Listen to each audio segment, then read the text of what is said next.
Hello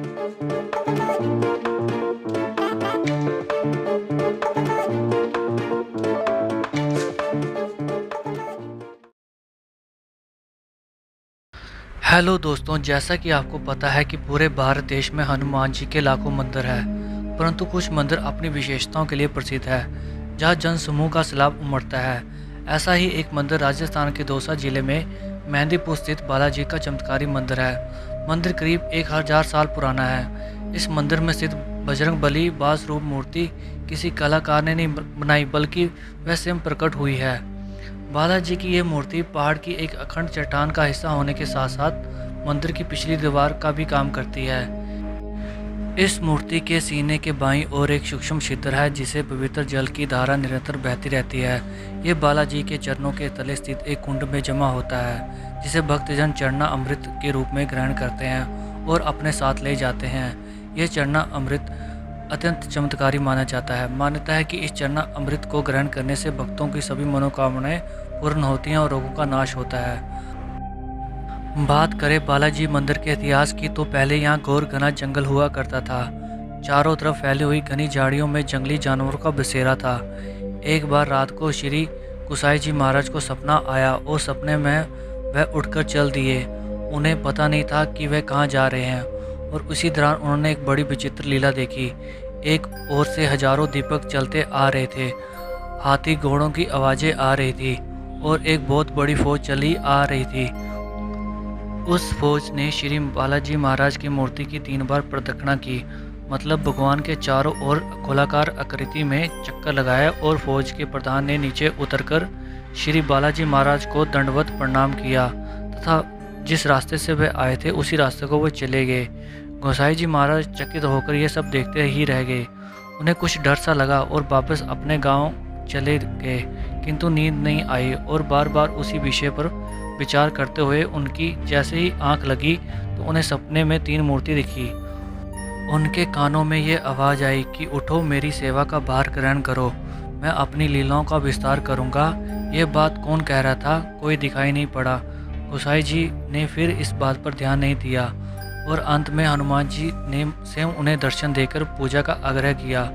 दूसरे दिन गोसाई जी महाराज उस मूर्ति के पास पहुंचे तो उन्होंने देखा कि चारों ओर से घंटियों नगाड़ों की आवाज़ आ रही है, किंतु दिखाई कुछ नहीं दे रहा। इसके बाद श्री गोसाई जी महाराज ने आसपास के लोगों को इकट्ठा किया और सारी बातें उन्हें बताई। गोसाई जी महाराज ने सभी लोगों के साथ मिलकर वहाँ बालाजी का एक छोटा सा मंदिर बनवा दिया। तब से यहाँ पूजा अर्चना शुरू होने लग गई। मुस्लिम शासनकाल में कुछ बादशाहों ने इस मूर्ति को नष्ट करने की कोशिश की, लेकिन वह असफल रहे। वह इसे जितना खुदवाते गए, मूर्ति की जड़ उतनी ही गहरी होती चली गई। थक हार कर उन्हें अपना यह प्रयास छोड़ना पड़ा। ब्रिटिश शासनकाल के दौरान सन 1910 में बालाजी ने अपने सैकड़ों वर्ष पुराना चोला स्वतः ही त्याग दिया। भक्त जन इस चोले को लेकर सीमावर्ती मंडवार रेलवे स्टेशन पहुंचे, जहां से उन्हें चोले को गंगा में प्रवाहित करने जाना था। ब्रिटिश स्टेशन मास्टर ने चोले को निःशुल्क ले जाने से रोका और उसका सामान का किराया मांगने लगा, लेकिन चमत्कारी चोले का भार कभी ज़्यादा हो जाता तो कभी कम हो जाता। दुविधा में पड़े रेलवे स्टेशन मास्टर चोले को बिना किराए के ही जाने देना पड़ा और उसने भी बालाजी के चमत्कार को नमस्कार किया। इसके बाद बालाजी का नया चोला चढ़ाया गया। भूत पिशाच निकट नहीं आवे, महावीर जब नाम सुनावे। यह सिर्फ हनुमान चालीसा की छुपाई ही नहीं, बल्कि राजस्थान के मेहंदीपुर में बने बालाजी मंदिर का वो सच है जिसे देखकर किसी के भी रोंगटे खड़े हो जाए।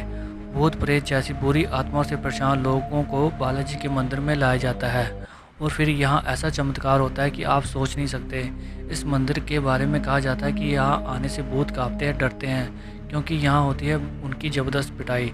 पीड़ित लोग मंदिर में बजने वाली घंटियों की आवाज़ भी सहन नहीं कर पाते और अपने कान पकड़कर बैठ जाते हैं। यह बालाजी का मंदिर भूत प्रेत ऊपरी बाधाओं के निवारण के लिए पूरे विश्व भर में विख्यात है।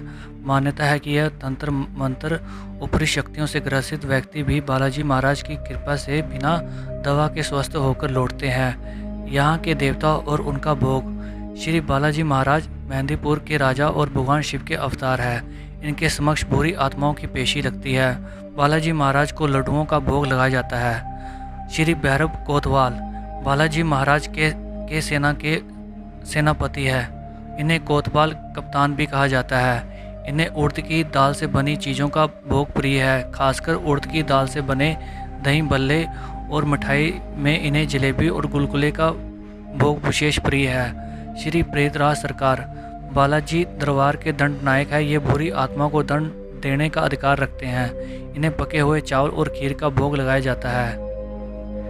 यहाँ आने से पहले जान ले ये बातें। मेहंदीपुर जाने से कम एक सप्ताह पहले आपको अंडा, मांस, शराब, तामसिक चीज़ों का त्याग करना पड़ता है। बालाजी महाराज के दर्शन से पूर्व प्रेतराज सरकार के दर्शन और प्रेतराज चालीसा का पाठ करें। इसके बाद बालाजी महाराज के दर्शन और हनुमान चालीसा का पाठ करें। अंत में कोतवाल भैरवनाथ के दर्शन करने के बाद भैरव चालीसा का पाठ करना चाहिए। मंदिर में प्रसाद का आदान प्रदान बिल्कुल ना करें और ना ही मंदिर के प्रसाद को घर में लेकर जाएं। लौटते समय भूलकर भी पीछे मुड़कर नहीं देखें, क्योंकि ऐसा करने से घर में ऊपरी साया आने का खतरा रहता है। घर वापस लौटने के बाद 11 या 21 दिन तक रोजाना नियमित रूप से हनुमान चालीसा का पाठ करें। साथ में गाय का घी का दीपक भी जलाएं। मंदिर के दर्शन करने के बाद करीब 40 दिन तक मांस, मछली, लहसुन, प्याज, अल्कोहल चीज़ों का सेवन ना करें। मेहंदीपुर बालाजी मंदिर आप 12 महीने जा सकते हैं। इस मंदिर में कोई भी कभी भी दर्शन के लिए जा सकता है। आप किसी भी मौसम में जा सकते हैं। बालाजी मंदिर आप ट्रेन, बस, हवाई जहाज इत्यादि से जा सकते हैं, लेकिन आपके लिए बेहतर है कि आप रेल से मेहंदीपुर बालाजी की यात्रा करें। अगर आपके शहर से बंदी कुई रेलवे स्टेशन राजस्थान का टिकट मिलता है तो आप सीधे स्टेशन का टिकट कटवा कर यहाँ पहुँच जाए। बंदी कुई रेलवे स्टेशन से मेहंदीपुर बालाजी का रास्ता सिर्फ 36 किलोमीटर है। ऐसे में आप बंदी कुई रेलवे स्टेशन पहुँचकर सीधे कोई लोकल सवारी लेकर मंदिर पहुँच सकते हैं।